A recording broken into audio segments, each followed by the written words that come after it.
에스겔 16장 35절에서 52절까지 말씀 한 절씩 교독하겠습니다. 그러므로 너 음녀야 여호와의 말씀을 들을지어다.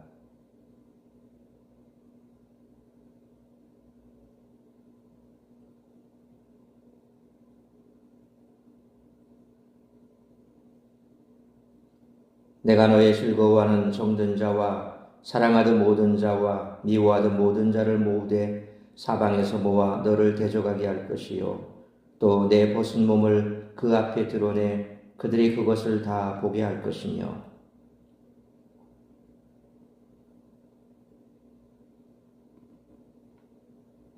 내가 또 너를 그들의 손에 넘기리니 그들이 내 누각을 헐며 내 높은 데를 부수며 내 의복을 벗기고 내 장식품을 빼앗고 내 몸을 벌거벗겨 버려두며 불로 내 집을 사르고 여러 여인의 목전에서 너를 벌할지라. 내가 너에게 곧 음행을 그치게 하리니 내가 다시는 값을 주지 아니하리라.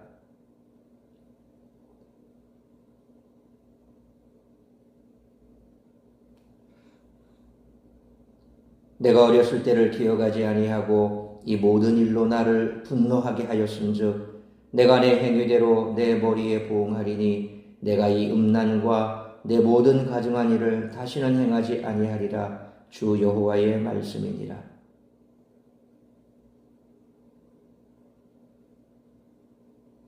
너는 그 남편과 자녀를 싫어한 어머니의 딸이요 너는 그 남편과 자녀를 싫어한 형의 동생이로다. 내 어머니는 헷사람이요 내 아버지는 아모리 사람이며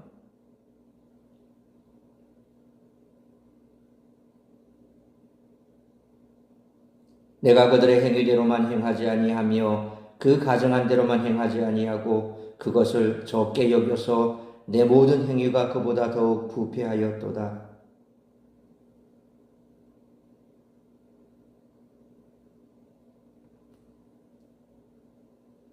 내 아우 소돔의 죄악은 이러하니 그와 그의 딸들에게 교만함과 음식물의 풍족함과 태평함이 있음이며 또 그가 가난하고 궁핍한 자를 도와주지 아니하며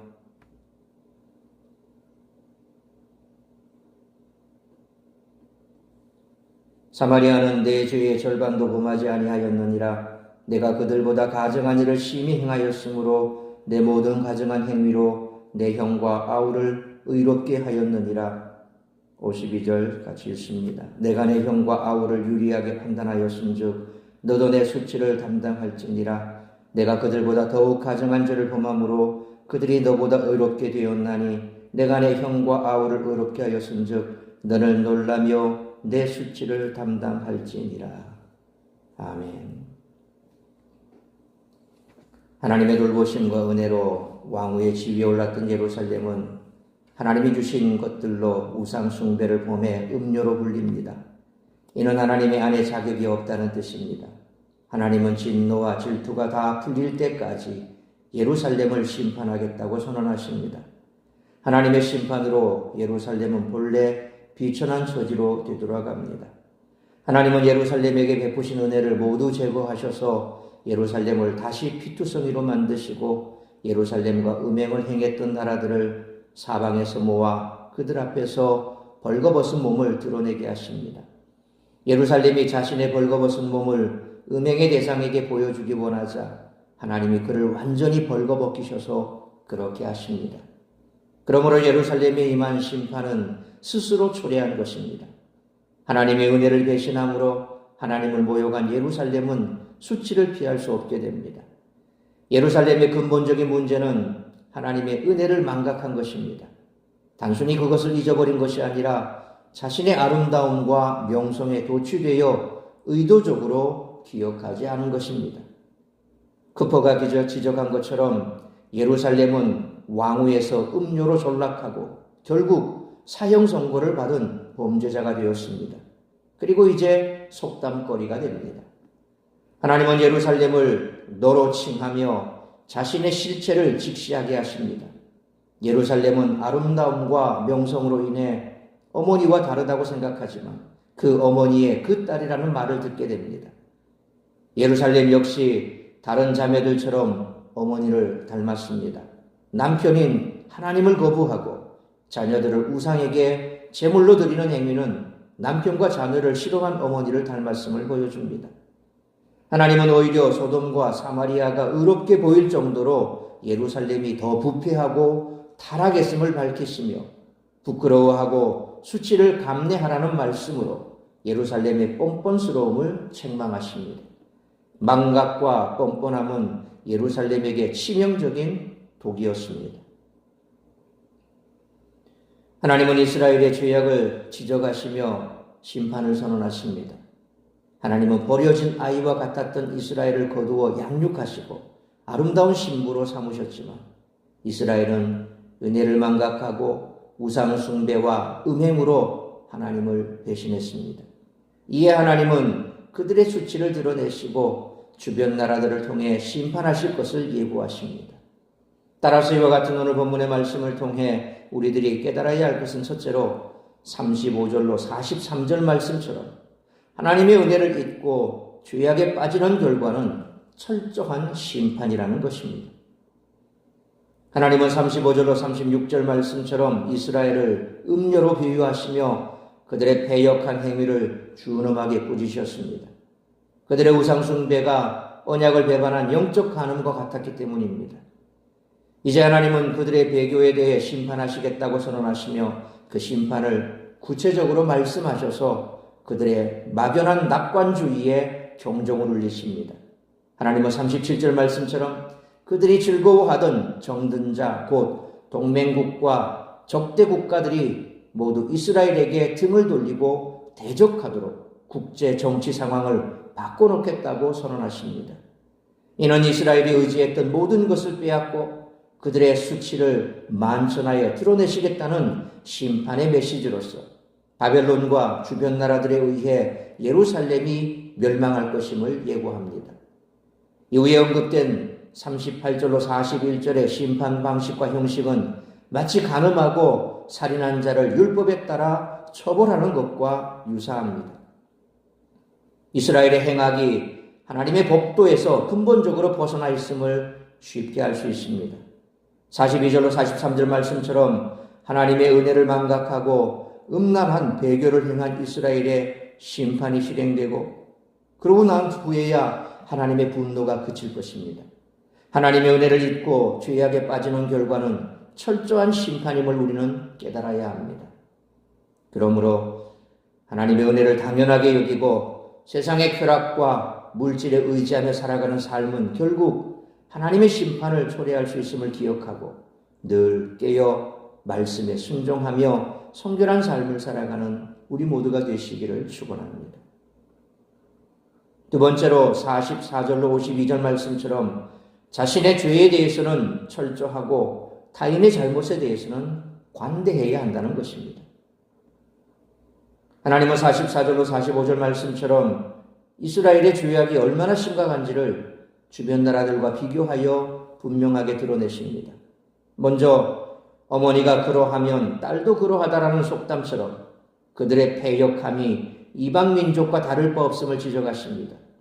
사마리아와 소돔을 이스라엘의 형제로 의인화해 이스라엘의 행악이 47절 말씀처럼 사마리아나 소돔보다 더 부패하다고 평가하십니다. 소돔이 행한 가증한 일들은 48절로 51절 말씀처럼 이스라엘이 행한 것에 절반도 되지 않는다고 꾸짖으십니다. 이스라엘의 죄악이 얼마나 극했는지 알 수 있습니다. 소돔의 죄악은 49절로 50절 말씀처럼 풍족한 가운데서도 이기적인 마음으로 주변의 궁핍한 자를 돌보지 않은 것이었습니다. 그러나 이스라엘은 그보다 더 심한 죄를 저질렀기에 52절 말씀처럼 소돔과 사마리아가 오히려 의롭게 보일 정도라고 탄식하십니다. 50절로 52절에서 4번 반복된 가증한 일은 창세기 19장에서 동성애적 생활 방식을 가리키는 것으로 부패한 도시를 대표하는 상징과도 같습니다. 우리는 다른 사람의 잘못을 쉽게 비판하지만 자신의 죄악에 대해서는 관대한 경향이 있습니다.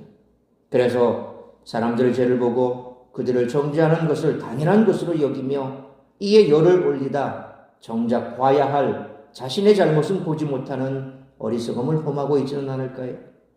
그들에 대한 정죄는 우리가 아닌 하나님의 몫입니다. 우리가 해야 할 일은 세상 사람들의 죄를 보고 정죄하기보다 그들의 죄를 보고 자신을 돌아보고 그들이 깨달을 수 있도록 중보해야 합니다.